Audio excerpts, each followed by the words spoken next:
mainstays here at RAF Akrotiri is 84 Squadron and its Griffin HAR Mk helicopters.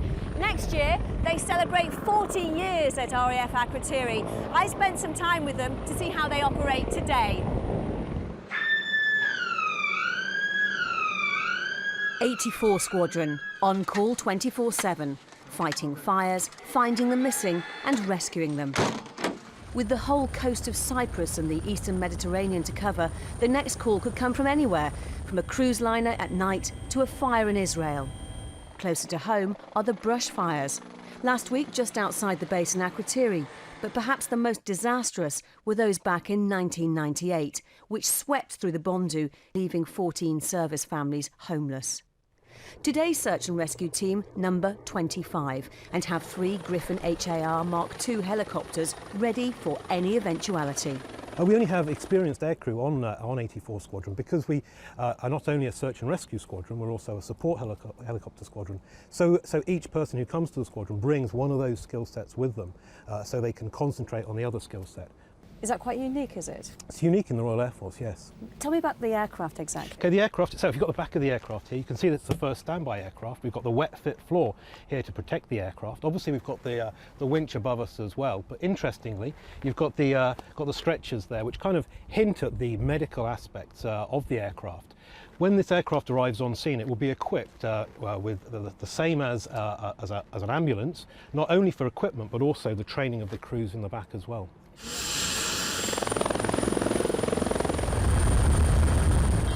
Travelling at about 40 knots at 400 feet in altitude along the south coast of the island. When we actually get to the point where I'm going to be lowered down into the boat, we'll obviously be hovering above and we'll be about 40 feet, I'm told. It should take just a couple of minutes, I think. So rescue me.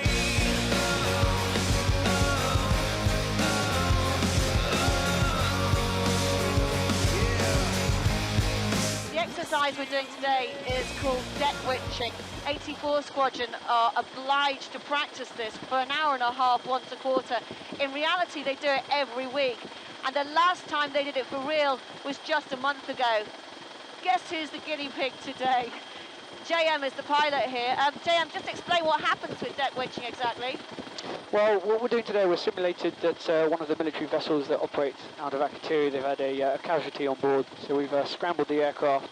What we're looking to do is to pitch up on scene, assess the situation, and as quickly and as safely as possible, we're going to winch the paramedic down, who's the winchman, to the aircraft so we can assess the casualty. And then from there, the main goal is to secure the casualty, bring him back on board, and take him back to the hospital. And today, that's me.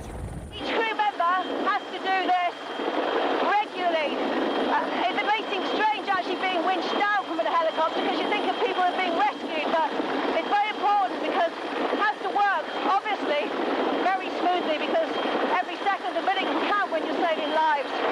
And if, for example, I were a doctor, getting me down onto that ship below could be very important in saving somebody who might be critically ill and in need of attention.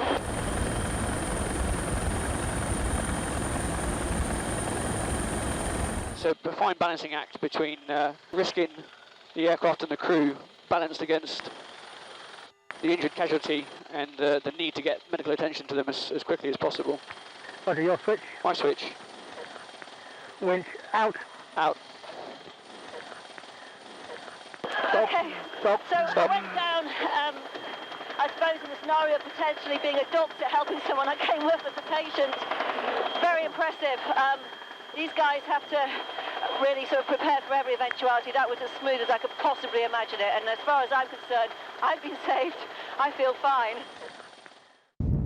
That was some experience. Well, the man in charge of all of those people is Group Captain Barrie Thomson, who's the station commander at RAF Akrotiri. Good to see you. First of all, you were involved in supporting operations over Afghanistan, and then along came Libya with Operation Elemi. You must feel sometimes like it's pulling a rabbit out of a hat. I think RAF Akrotiri's got a long history of meeting whatever need comes up. Op Heric is very much our core business now, and I've got a lot of very professional people delivering outstanding support to operations. But over the years with Granby, Telek, Operation Highbrow to evacuate people from the Lebanon. We've got a history of meeting whatever contingent requirement defence has demanded from us. It must feel sometimes like RAF personnel really have to dig deep to cope with the things that are thrown at them.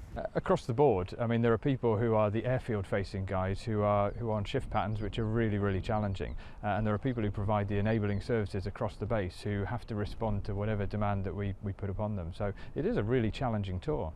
How important is RAF Akrotiri both strategically but also as one of the last remaining overseas postings that RAF personnel can aspire to? I mean, it is one of the last great overseas postings, and obviously there are massive benefits which come from that. But I think people get off on the fact that they're providing direct support to operations, so they get a sense of purpose from that. In terms of the importance of the place, well, we just need to look at Operation Ellamy and look at our ability to provide a forward mounting base to deliver an effect for defence at distance within a very short period of time. With so many people in transit here, whether it be on detachment or on exercise, how do you keep a sense of community? Is it possible? The people here instinctively lean into the community. Volunteerism is very much at the heart of people's instinct, and what we do is we just try and welcome everybody. We're an enabling base, so we are home to a number of lodger units anyway. My own unit, the Cyprus Operations Support Unit, is a lodger on my own base, so we're very conscious of the fact that we need to provide a welcoming home, and it just seems to happen. There's a great spirit here. Group Captain Barrie Thomson, thank you very much for your time.